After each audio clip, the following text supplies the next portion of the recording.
Alright, y'all. I'm sacrificing my music so I can try and show y'all how to cut casing without a chop block. So, got my measurements in my book. Left side, 8 5/8. So you think about which side's going to be which. That's right. That's left. 8 5/8.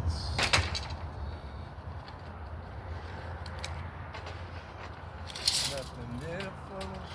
Man, I love that song. This song. 8 5/8.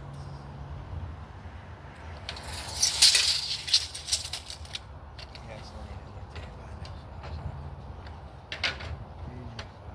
Now you go ahead and take your. Be ready for entertainment, because nothing ever goes like it should. Alright, so that's my left side.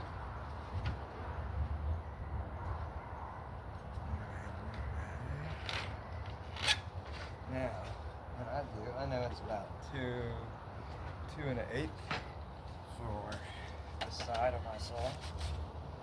So, I take my clamp. Got a built-in 45 on your speed square.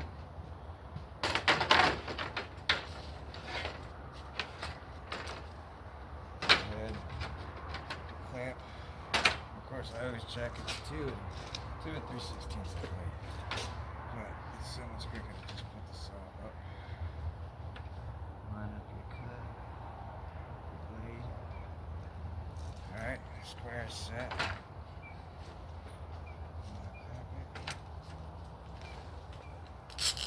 Started doing this a while back. I was like, man, I don't need no chop box to do casing.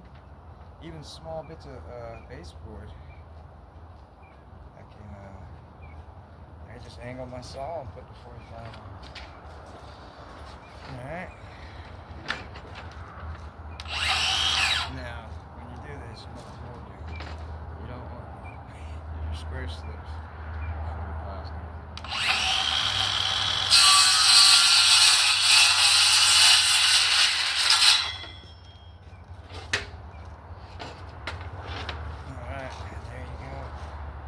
That's how you get your nice, perfect 45.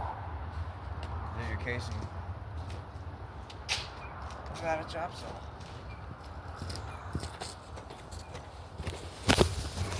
Get her done, guys. Get her done. I'm empowering y'all with knowledge to be able to work with the bare minimum. I've got, well, I guess I could go buy one now, a chop saw. But for casing, you don't need a chop saw. All you need is a skill saw. Get her done, baby.